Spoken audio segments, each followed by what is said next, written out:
Hello friends, welcome to my channel Know Your Law. So today let us have a discussion on the principle of criminal contempt of court in India. So the concept of contempt in general means to show disrespect or disobedience to a court of law. The principle of contempt is of two types: civil contempt and criminal contempt. Now, the power of a court to punish a person for committing contempt originates from the provisions of the Constitution of India. So, Article 215 of the Constitution talks about the power of high courts in our country to punish a person for contempt committed against itself. So likewise, Article 129 of the Constitution of India talks about the power of the Supreme Court of India to punish any person who has committed contempt against itself. The provisions of the Constitution do not talk about the instances of contempt committed against subordinate judiciary. Subordinate judiciary includes the district courts across the country and other tribunals with the authority of the law. Now, in order to address the issue of contempt committed against subordinate judiciary, the Parliament has enacted the Contempt of Courts Act of 1971. So the Act talks about two types of contempt. Number one, civil contempt, and number two, criminal contempt. Section 2B of the Contempt of Courts Act defines civil contempt. Now, there are two instances under this definition which would amount to a civil contempt. Number one, when a person deliberately disobeys an order of the court, and number two, when a person deliberately breaches an undertaking given to a court of law. So similarly, Section 2C of the Act defines criminal contempt of court. So the definition lays down three important aspects or situations or instances wherein an act would amount to criminal contempt of court. Instance number one is where a person scandalizes or tends to scandalize a court of law. Instance number two is when a person tends to interfere in the administration of justice. And instance number three is where a person prejudices or obstructs the administration of justice. The basic principle underlying the concept of contempt is to ensure that the authority and dignity of the courts are protected and safeguarded. The power of a court to punish for contempt is extremely necessary for the reason that it builds up the confidence of general public in the judiciary and its process. And also, the courts and judges have to be respected and should not be vulnerable to attacks by the people who may not receive the desired orders from a court. Judiciary in India follows an adversarial system of dispute resolution where one party wins and another party loses and suffers an adverse order. It is from people who suffer adverse orders that courts and judges must be protected. A litigant who may suffer adverse order may impute motives to a judge for suffering an adverse order. If the judiciary is not protected from people who may make personal allegations against judges for orders passed by them, it will undermine the authority of the courts, and it is bound to bring down the confidence that general public have in the judiciary. Section 4 of the Contempt of Courts Act lays down certain restrictions on the media regarding the reporting of judicial proceedings. Now, Section 4 says that a fair and correct description of judicial proceedings does not amount to contempt. Now, this section has been interpreted by the Honorable Supreme Court to mean that any person who makes a description of judicial proceedings which is unfair and incorrect, that amounts to a contempt of court. Any person who makes a wrong description of a judicial proceeding with an intention to mislead the general public is also liable for contempt of court. The Contempt of Court Act also lays down restrictions on criticism of judicial decisions. So section 5 of the act says that a judicial decision can be criticized in a fair and legitimate manner, which means that a judicial decision can be criticized only based on its merits and not based on the judge who has given the decision. When we talk about fair criticism of judicial decisions, we need to remember that we cannot comment upon issues that are still pending before the court for adjudication. So any person who interferes and comments upon issues that are pending before the court, which have not yet been finally disposed of by the courts, would be liable for criminal contempt of court for the reason that it amounts to interference in the administration of justice. So the act also talks about situations wherein a litigant or any other person gives a complaint against a sitting judge. So section 6 of the act says that a genuine complaint against a sitting judge does not in itself amount to a contempt of court, provided he does not make false and deliberate accusations against a presiding judge in relation to an order passed by him. The act also addresses situation wherein a report is made of an in-camera proceeding. Now, an in-camera proceeding is a proceeding wherein outside public are not allowed to view the proceeding of the court with respect to a particular case. Section 7 of the Act also says that a person cannot be held liable for contempt only because he reports a proceeding that is held in camera. But the section also says that if a judge has passed an order stating that no proceeding held in camera has to be reported to the public, then no person can report such proceeding to the general public. And if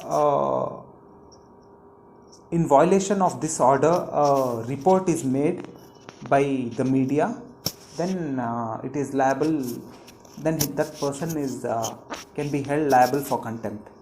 Section 10 of the Contempt of Courts Act empowers the High Court to punish instances of contempt that are committed against its subordinate courts, the subordinate judiciary.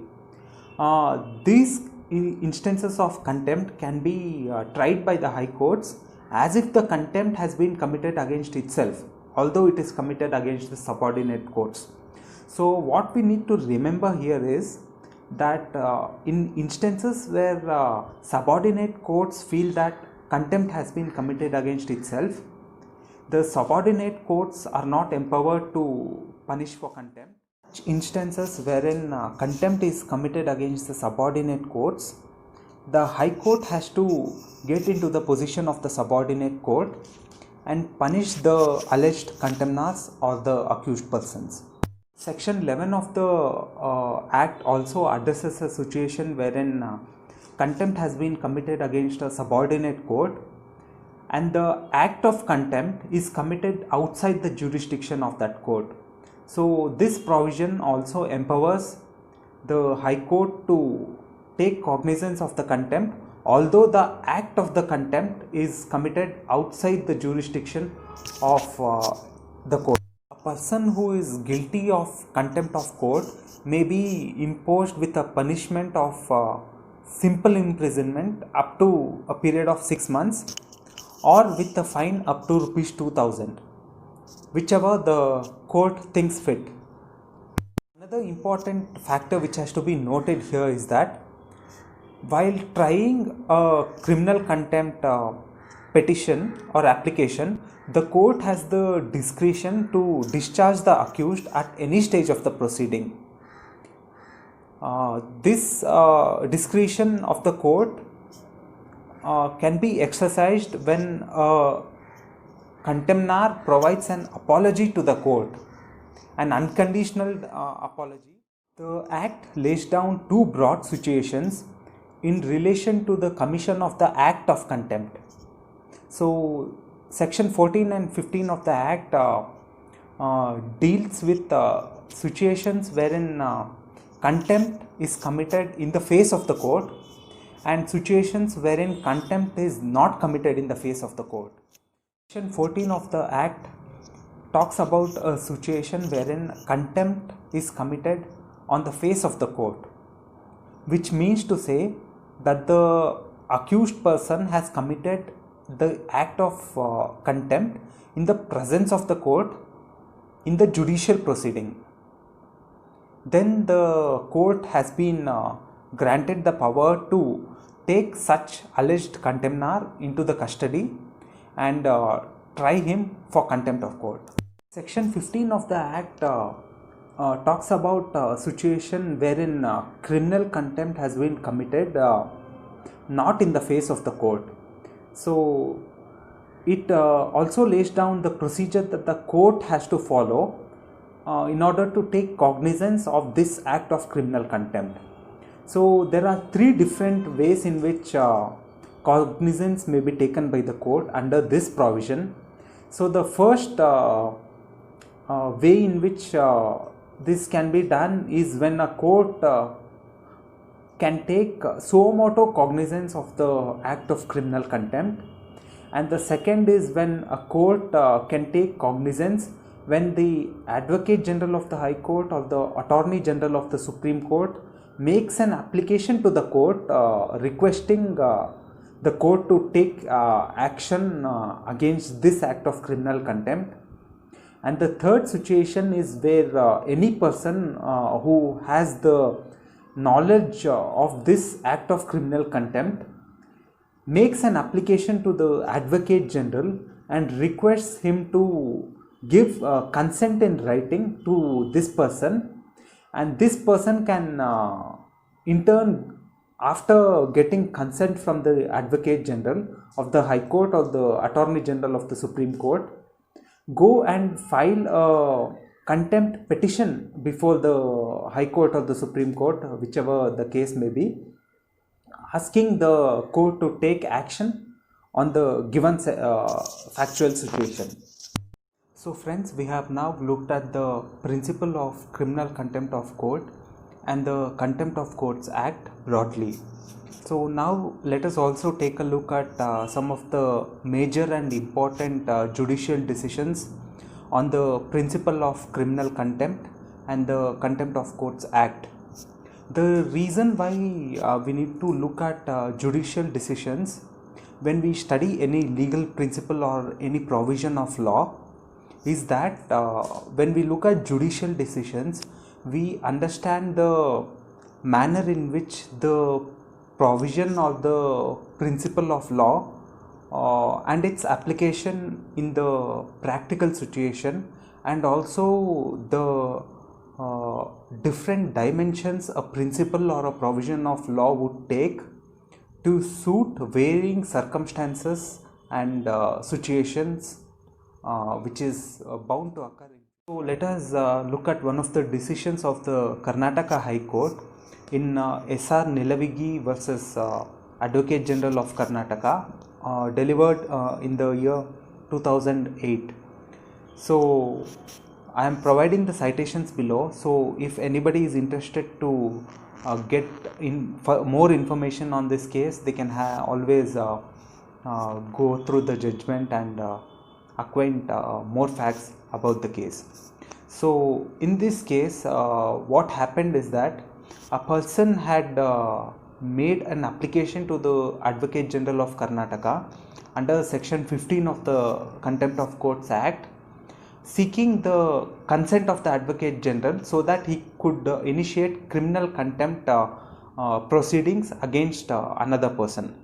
So the Advocate General denied granting of consent to the applicant here, and not having satisfied with the decision of the Advocate General, the applicant here filed a writ petition before the Karnataka High Court under Article 226 of the Constitution, challenging the act of the Advocate General. So one of the questions which was raised before the Karnataka High Court is that whether an act of the Advocate General under section 15 of the Contempt of Courts Act can be challenged before a High Court under its writ jurisdiction under Article 226 or 227 of the Constitution of India. So the Honorable High Court of Karnataka held that the act of the Advocate General under section 15 of the Act is an administrative act, and it is certainly amenable to the writ jurisdiction of the High Court. So this is the interpretation of section 15 of the Act by the Karnataka High Court. And one more important question which was raised before the Karnataka High Court in this matter was with respect to the other options available to the applicant in case where his application to the Advocate General for granting of consent is rejected by the Advocate General. So the court goes on to observe that the Act allows the applicant to place the information before the court directly without seeking the consent of the Advocate General, on the ground that the Act under section 15 also allows the court to take suo motu cognizance of an act of criminal contempt. So the court also observed that it is not necessary and mandatory for the applicant to get consent of the Advocate General for filing a criminal contempt petition. Now let us look at one of the major cases decided by the Supreme Court of India, which is In Re Arundhathi Roy, decided in the year 2002. So the basic factual matrix of this case is that the accused here in this case, Miss Arundhathi Roy, had published an article in one of the newspapers commenting on one of the orders passed by the Supreme Court in another case, which is Narmada Bachao Andolan versus Union of India. So the article published by this person was in question and was challenged as amounting to criminal contempt of court.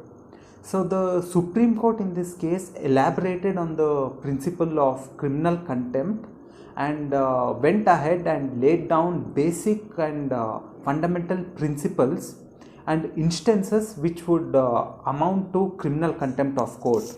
So there are 5 major instances which the court laid down as amounting to criminal contempt of court. So let us look at them once. So the first principle which the court laid down is that imputing motives for orders made by judicial officers. This is instance number 1.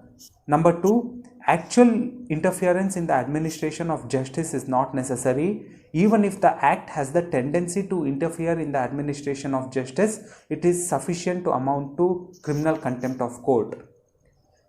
Instance number 3, questioning the integrity and ability and fairness of a judge amounts to scandalizing the court. Instance number 4, personal attacks on judges, allegations of partiality, corruption, bias amount to criminal contempt. Instance number 5, imputing motives to judges while criticizing judgments is interference in the administration of justice. Instance number 5, persistent making of same allegation without repentance with an intention to malign the judiciary amounts to criminal contempt. So these are 5 major principles or instances which are laid down by the Supreme Court as amounting to criminal contempt. In one of the decisions delivered by the Bombay High Court in Sinha versus Leo Rebello, the Bombay High Court held that allegation made by a person alleging bias on the part of presiding officer is bound to lower the authority of the court, and this act amounts to criminal contempt of court. The Allahabad High Court in its decision in Ajay Kumar Pandey held that an open attack by a litigant against a presiding officer in an open court in the presence of various litigants and advocates is an act which has to be seriously condemned and punished for amounting to criminal contempt of court. So the Allahabad High Court in this case also observed, let me just read out the paragraph to you. The Honorable Court also observed that malafide against judge creates a question in the minds of general public as to the capacity of the individual judge to deliver impartial justice. An open attack by misbehavior and making wild allegations without any base material should not be tolerated, and persons involved in such actions should be held for criminal contempt of court. Serious attacks on judges' honesty will seriously shake the administration of justice and the confidence of people in judiciary. If actions like these are allowed to go unpunished, it will only encourage litigants to assassinate the character of judges.